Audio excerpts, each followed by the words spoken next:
పశ్చిమాసియాలో ఉద్రిక్తతలపై ప్రధాని నరేంద్ర మోదీ తీవ్ర ఆందోళన వ్యక్తం చేశారు.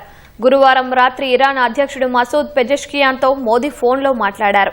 ఈ సందర్భంగా ప్రాంతీయ భద్రత, శాంతి స్థాపనపై ఇరు దేశాల నేతలు సుదీర్ఘంగా చర్చించారు. పెజెష్కియాన్తో ఫోన్లో మాట్లాడిన అంశాలను ఎక్స్ మాధ్యమంలో ప్రధాని పోస్ట్ చేశారు.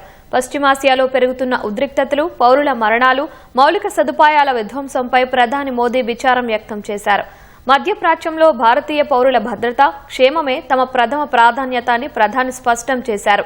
సరుకు రవాణా, ఇంధన సరఫరాకు ఎటువంటి ఆటంకాలు కలగకుండా చూడాల్సిన అవసరం ఉందని మోదీ పేర్కొన్నారు.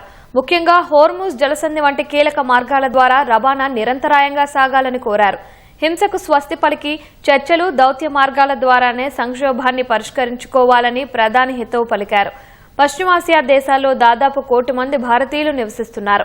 వీరిలో ఇరాన్లో 9,000 మంది, ఇజ్రాయెల్లో 40,000 మందికి పైగా భారతీయులు ఉన్నారు.